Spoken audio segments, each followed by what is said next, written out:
What's going on, everybody? Thomison here. Got a new video today. Something special. Got a very special guest. Two of them. One will be off camera, one will be on camera. Been knowing this guy for a long time. Woo! Shaking my head. Got my dad on here. Also, my kennel partner. Co-own King Henry together. And looking to do some real good stuff in the XL world, XL game. I just appreciate him coming on this platform to talk with me for a little second.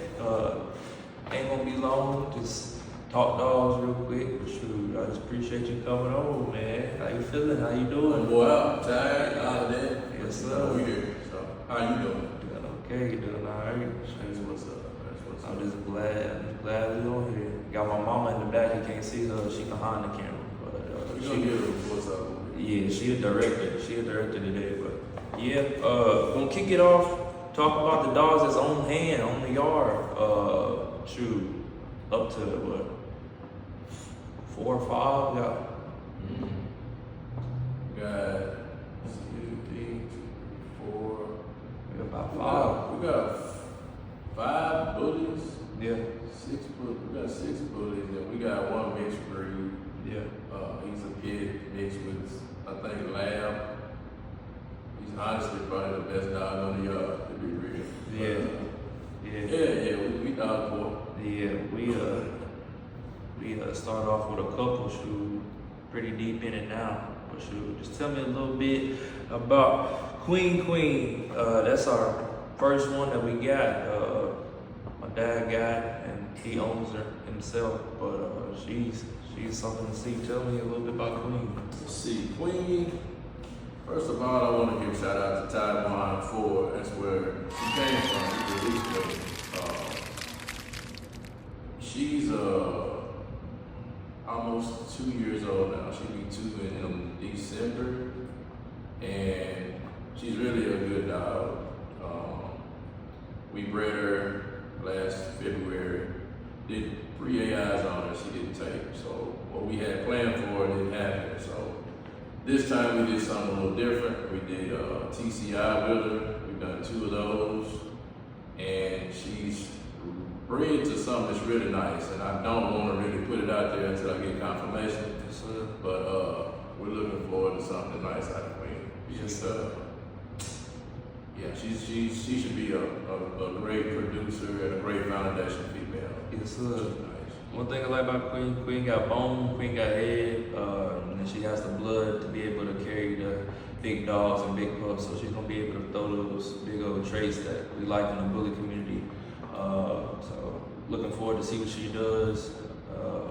Didn't really know much getting her beginning with, but shoot, we've been learning in the past couple of years, so looking to do some real good things. But go ahead and tell us a little bit about Henry while we're here. Henry is a menace. We love him. He's King Henry. Yeah. When me and Malik went to, well, shout out to the Culture Kennels. Let's give her Mandy and Stucky a shout out as well.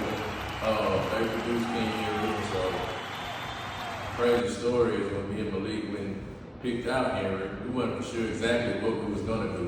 Nope. So we just kind of popped up and sort of played it by ear. And so we had it narrowed down between Henry and another dog, 2 males.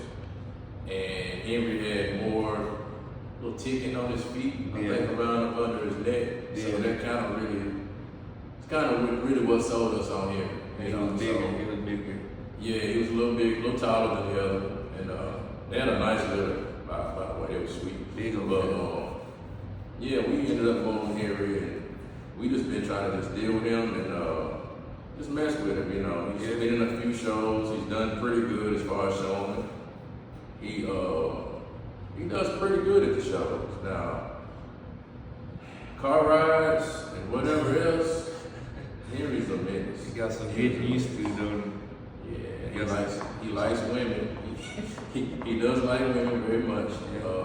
And by the way, we have a couple of stud openings for him if anybody's interested. Absolutely. Looking at collab with 2 to 3 people to see what he has inside of him, what he could throw. He's off of Duce, Coach Venus, but Gatorhead Venus. Yeah. So yeah, he got some good blood in him. Just want to see which way it really goes production wise.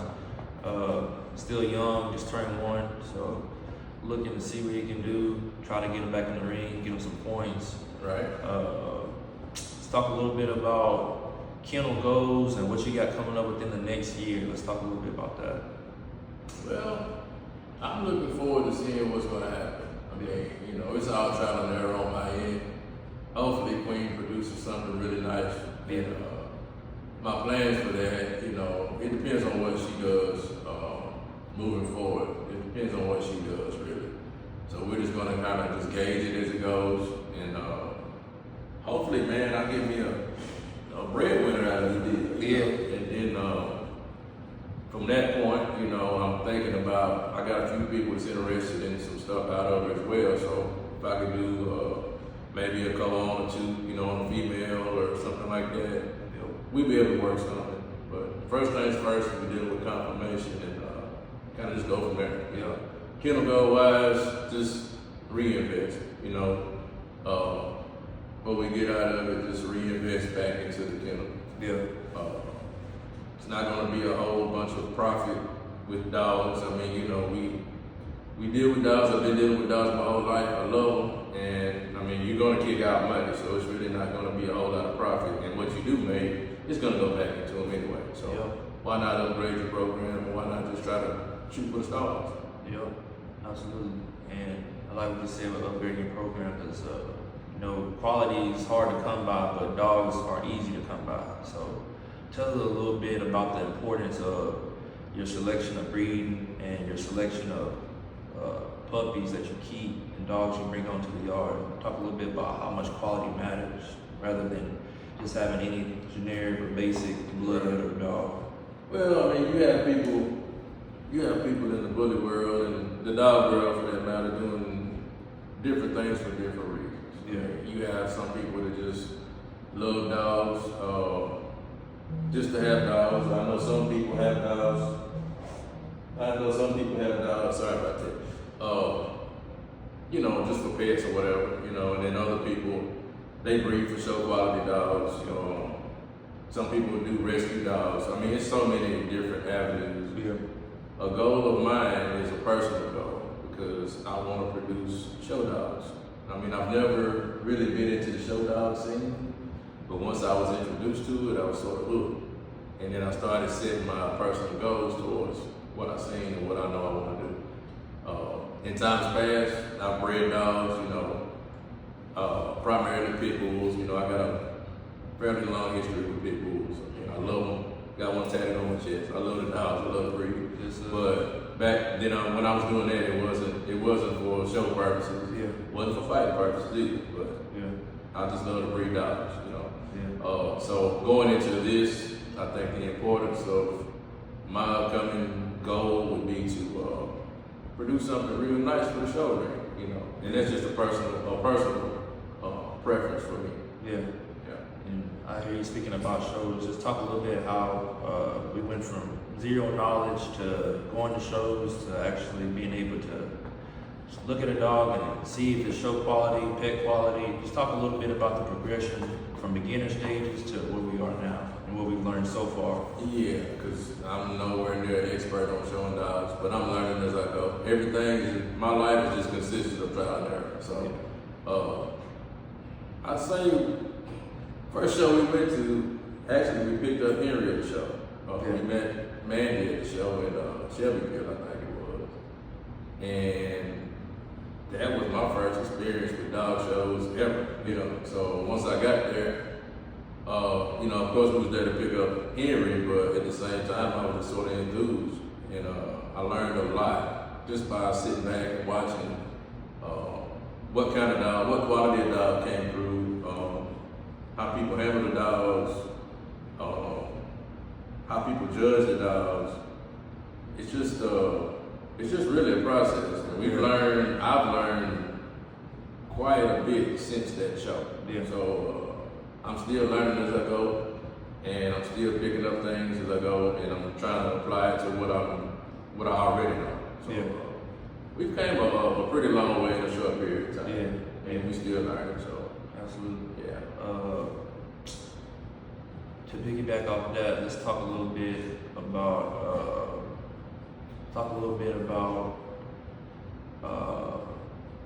the upcoming breed that you have. You said you're looking for a show quality, but you also said you're also open to co-owns as well. So with the co-owns, you're kind of looking to maybe venture off and maybe get some production back, or you're just looking to see what transpires and go from there. What's your thought process between co-owning, or should I say, breed stock and show stock? You kind of want to separate the two, or you kind of want to combine the two to just make it one, to have nothing but show quality dogs at the end of the day?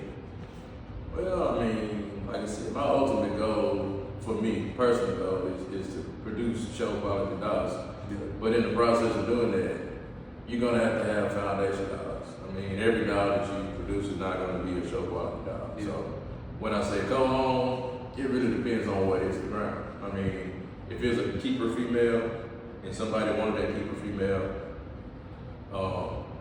we could talk co-own. Or if it's a foundation female that we could actually build off of, we could talk co-own. So really it depends on what happens, what is the ground, and then what we really have to work with. Yeah, absolutely. I think that either or would be great if you're trying to build a program or enhance what you already got. Yeah. So to have a foundation or a foundation female somewhere that you co-own, that you could maybe breed, as you need it, or as you see something that comes down the pipe that would match up good with that. Yeah. That would be a really good thing to have, in my opinion. Yeah. And also as well, I'm not opposed to keeping, a few, just to see how they develop, and then kind of going from there as well. So Yeah. like I said, it's all trial and error, and we're learning as we go. So I invite the mistakes, I invite the gains, I invite the losses, I invite them all. But Yeah. the main thing is to learn as we go, and sort of go from there. I know there's so many different bloodlines out here. Can you just talk about some of the ones that stand out to you and give your reasons why they stand out? Because there's millions of them, but people always have that niche and that look that they like to, Right. just naturally like and naturally just gravitate to. So just are there any bloodlines you gravitate to or stand out to you at all? I mean, it's a few. Very popular one is Bossy, of course. Everybody and mama has Bossy blood now. Yeah. But I've seen some nice Bossy dogs. Matter of fact, Henry's got some Bossy blood in him.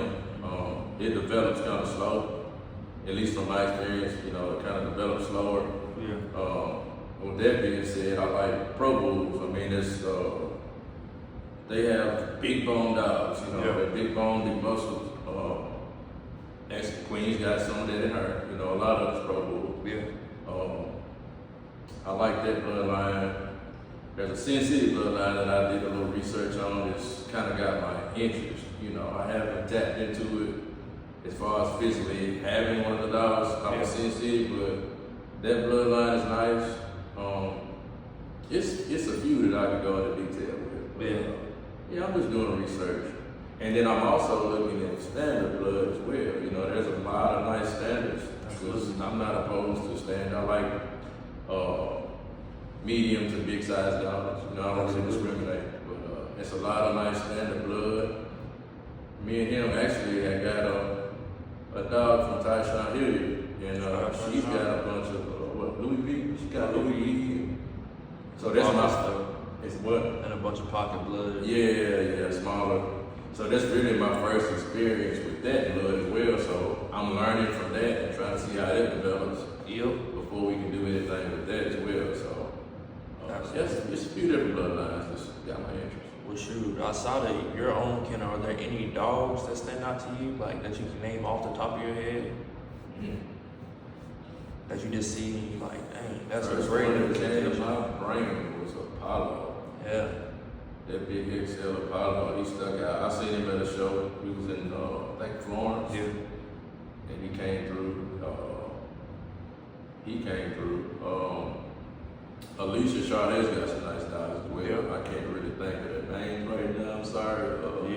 one's name is Junior or something like that. She got some eye cross She's blood. got some big, she's got some big dogs. I think she's got some BGK blood, if I'm not mistaken. I mean, I could be wrong with that, but I believe that.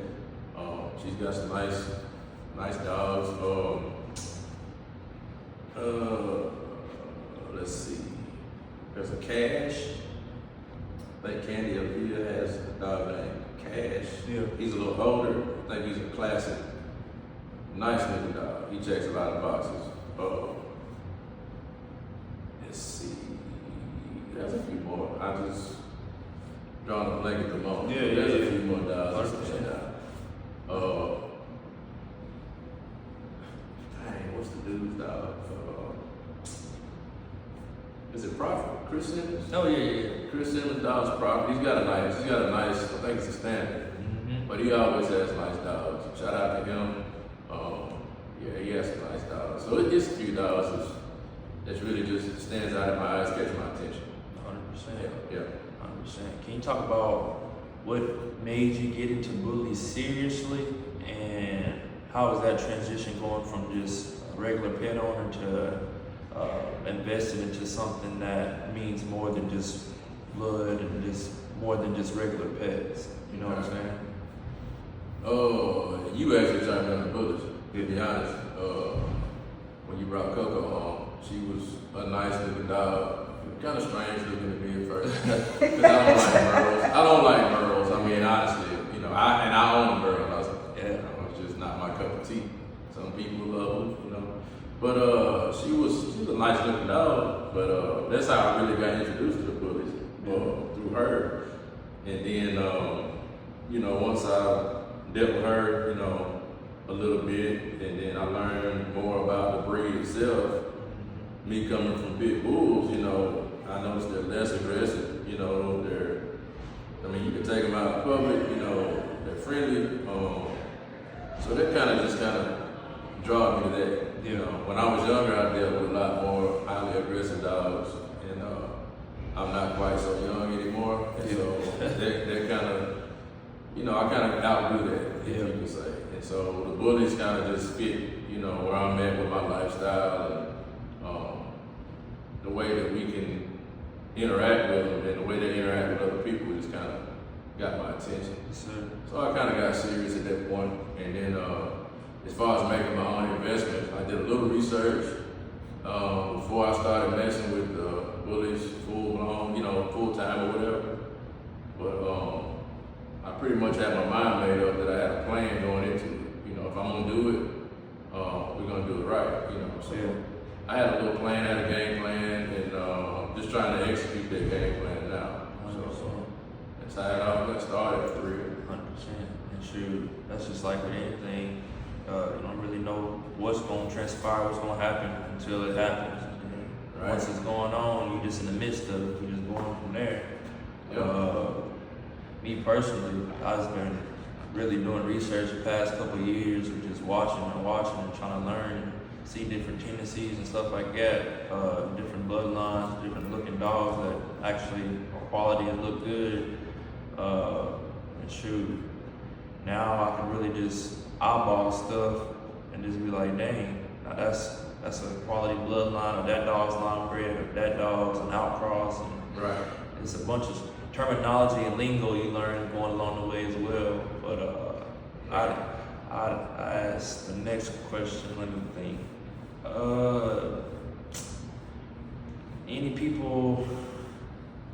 people local to you that you look forward to seeing what they produce, or any people local to you that you're looking forward to maybe collab with in the Tennessee area, Kentucky, Alabama, Georgia, in the South, basically? Let me start out by giving shout outs on that, because I mentioned that first dog show we ever went to is where I met my guy. One of the first people that I got into and I met was Chris Dobson. And he's got a nice program set up. He's up and coming as well. He's been in the dog game for a long time, but I gotta give him a shout out. 615 Stack Solid, 615 Bullies. Yeah, him. I mean,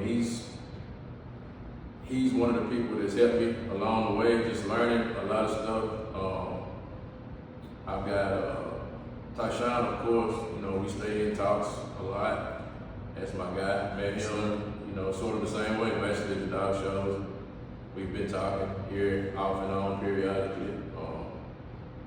Let's see. Gotta give out Taiwan, my boy, you know, we still working and willing and dealing as we speak. And so it's just several people. Jessica, Dark Horse Daniels, you know, Dark Horse Kennels. She's helped. Amanda Stuckey. So these people are like local people I've met and I've dealt with, you know, on a personal level so far. So I mean, I'm not opposed to doing anything with those people. We got a couple of stud creators lined up with Taiwan already. Yes, sir. And so looking forward to that one right there. Yeah, that's gonna, you know, that's gonna change some stuff around if we actually mix and match and put everything together the right way. We should get some attention for some people on the map. So yeah, I'm looking forward to doing some things just underground. People just may not know about, but they will know about. Yeah. Sooner than later. Talk to me a little bit about what do you think you probably need to improve most upon before taking a step to the next level. You know, started out as unexperienced, got a dog, then got another dog, gained a little experience, gained a little knowledge. What do you think the next step will be from where we are to, you know what I'm saying, the next level? What does that look like to you? That's a good question because we started several different areas. But I know the first thing I really do is get my yard together because, you know, we got a small pallet business as well. And so, you know, in the midst of doing pallets and sorting pallets, we got the dog kennel set up. You know, they're nice, everything's out the ground. But I'm in the transition mode where I'm trying to get everything the way I like it. Yeah. You know, just, you know, suitable for me. Yeah. And that would be one of the goals that I would have as far as moving forward, to get my yard the way I would like it. Yeah. You know? And I mean, like I said, that's you know, the first thing on the list for me. Long term, it really depends on the dog because I'm gonna let the dogs do whatever the dogs do. I'm not trying to get off into any popularity contest. Right. You know, I could care less if people like me, hate me, love me, or whatever. You know, 100%. I'm dealing with people that's on the same level as me, trying to move forward, trying to do something positive. And as long as we can do that, you know, I believe the dogs and the productions are going to make the things go in the right direction as they should. 100%. So yeah, we'll just keep rocking with that thing, man, and see how far we can go with it. 100%. I know we talked about nationals this year. Mike planning on heading out to Georgia. Talk a little bit about nationals and are we gonna go? You trying to go? Yeah, What we thinking? I'm trying to go to nationals. Biggest show of the year. The biggest show of the year, ABKC. Yeah. I haven't been in any ABKC shows. I've seen a few, you know. I think Caleb posts a lot of ABKC shows. I catch a few lives, but you know, we normally do like BRCs, ICBRs or whatever, but I've never been to an ABKC show, and from everybody that has been is telling me, you know, they're telling me that that's where I need to go, especially the national. They said you're gonna see the top dogs, you know, the best of the best. Everybody comes out, and so I feel like if we're gonna move forward, you know, we at least need to go check out the venue, check out, you know, the dogs, check out the judges, Exactly. check out and see what the goal should be, you know, So moving forward, if that's gonna be the top thing. So, yeah, I think we need to go check that out. I'm looking forward to it actually.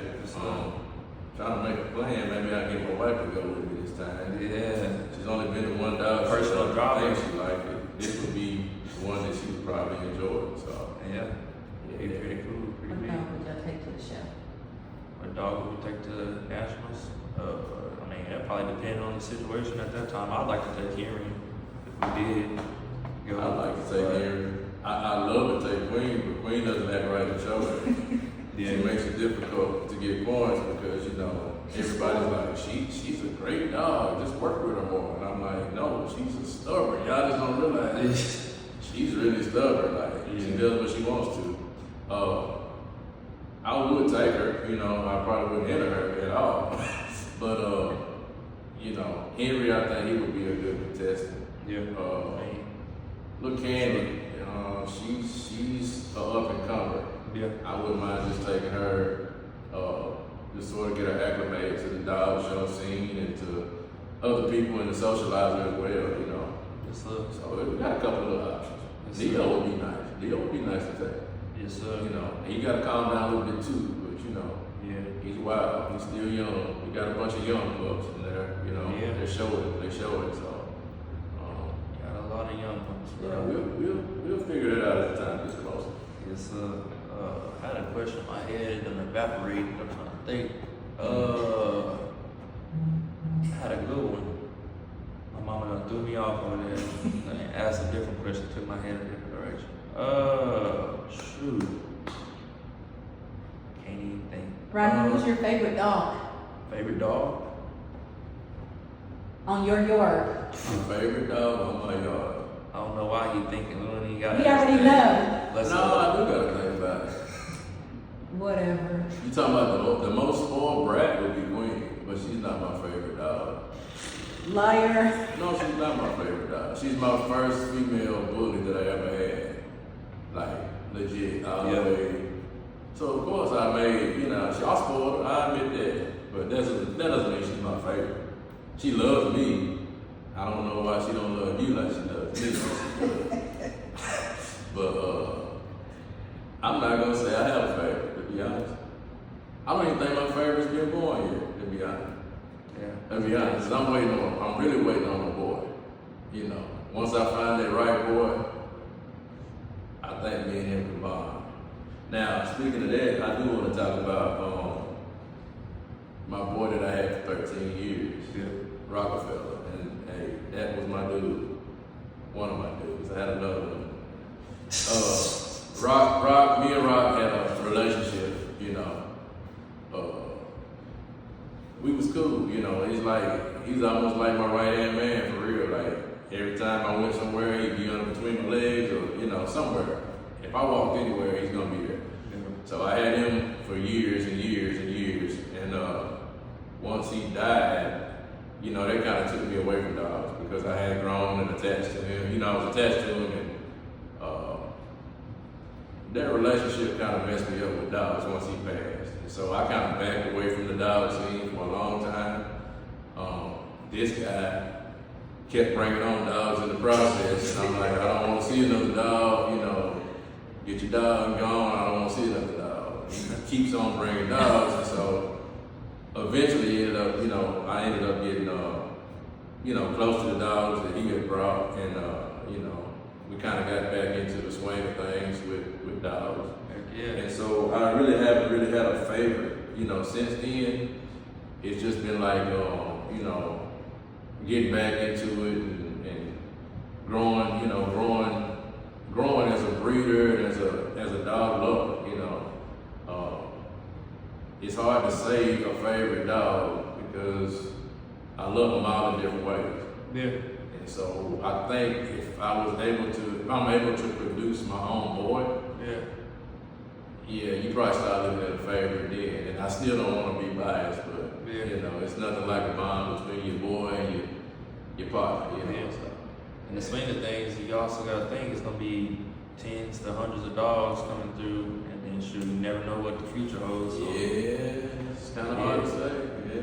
I ain't going to hold you too much longer. I remember the question I was going to ask. I was going to ask you, how important is the American Bully breed standard to you and your goals compared to trends that are in the community today, basically? I don't follow trends. I don't believe in following trends. I mean, some people will chase the hottest dog, the hottest stud, this, that, and the third, which is cool. I can't knock you for whatever you do. Yeah. That's just not me. I set personal goals. And I believe that breeding to the standard is something that all breeders should be looking towards. Yeah. Me personally, that's one of my personal goals. When I see the standards of a dog and I feel like I have enough experience with dogs that I know I can put a certain dog with another certain dog and get this attribute from that, or I could put this dog with that dog and get that attribute from that. Yeah. I feel like I can do that. You know, I know enough about dogs in general that we can breed and make these things happen. So, as a personal goal of mine, I'm just trying to make that happen. Yeah. Like I said before, whether people love me, hate me, I mean, I'm not in competition with anybody except for myself. Yeah. And I just trying to get better. You know, I'm trying to produce according to the standard and get better at it. Now, I feel like it's very important if you're gonna breed. Absolutely. I mean, what's the point if you're not gonna breed to the standard? You know, some people breed just to make money, and you know, like I said, that's cool. If it works for you, if it floats your boat, that's cool. But I have a whole different set of goals in mind. So I'm just trying to breed the best of my ability and just challenge myself to do even better than I thought I could. Yeah. So that's my personal goal. That's that's my second to last question. Is there anything in particular when I ask this question that pops up in your mind that you would do different going back to the beginning of your bully process? Like, is there any mistake that you made beforehand that you would have altered or fixed now if you could time travel back then to 2 years ago? It don't necessarily have to be mistake either. It could have just been, I'll do this different instead of doing that. Right. I just really, I can't think of anything I would have done different because basically everything was thought through. Yeah. Basically everything has been thought through. I mean, there's been some hiccups along the way, unexpected stuff. Like, you know, I think it was February we bred Queen, she didn't take it. Yeah. You know, and I had plans, I already had a plan for that. You know, if this happened, I'm gonna do this, that, and the third, but I kind of counted my chickens before they hatched. Yeah. You know, in certain ways. And so, learning from that, it's like, okay, now I'm not gonna make any plans until we get confirmation. Yeah. And then once we get confirmation, the next thing would be to make sure we have a healthy litter on the ground. Yeah. So once you do that, you can sort of go from there and then, you know, build from there. But that's probably another thing I would have done different, you know, not anticipating something that wasn't there. Absolutely. But everything else has been like trial and error, you know, pretty much calculated. Candy kind of came unexpected. Yeah. And, you know, by the grace of God, we was able to do that. You know, we was able to take her and we had space for her and it worked out well. So things like that, you know, the unexpected is something we can't control. Absolutely. Certain things like that is going to keep happening. So we got to be prepared for certain little things like that as well. Absolutely. And then should just be the final one. And sure, we always appreciate you coming on and Yes. just spending some time on here. Let's say this random person, brand new breeder, coming to you, hey Rodney, man, I'm trying to get into American Bullies. Can you help me? Go from there. I would tell them to do your research. Do your research about the bully, not just the dog, the whole community. Just research it out because, you know, everything that looks good to you might not be good for you. Yeah. So, if the person was really serious about getting into bullies, I mean, I'm always willing to help anybody that's willing to help themselves. But that person, first and foremost, needs to notice that that's what they want to do. Yeah. Because, I mean, you start talking bullies, you start talking breed, because, man, you're going to spend some money, you know, just getting started. I mean, not just on the dog itself, but you got to consider, you know, you got to consider health, you know, the shots, you got to consider everything that comes along with that dog. Absolutely, man. You got to consider where you keep the dog at, whether it be indoors, outdoors. You have to understand that a lot of these dogs have allergies. So certain foods they're not going to be able to eat. You have to go, you know, find certain things that works for them. You know, it might not work for the other one. Yep. All I'm saying is all this stuff is not cheap. So you have to consider all that. You know, if you really want to get the bullies, you better have some upfront money and get ready to play with it. 'Cause, Yeah. Things ain't cheap. Nothing cheap about these dogs. Absolutely. So, you know, anything worth having is, it's not gonna come easy anyway. So, you know, Absolutely. I just tell them, hey, just consider that before you get started. It's grown man business, let's say. a bunch of unexpected stuff. Man. People don't talk about deaths, accidents, fights, Man, diseases, dogs getting sick, stuff like that. You gotta run them to the vet.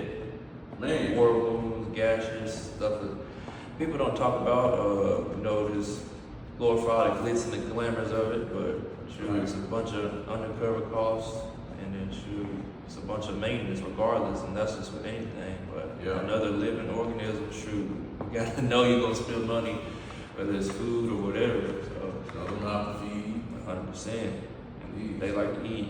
You want the dog bulked up, you gotta feed them pretty good quality of food too. You can't just feed the bull crap. So.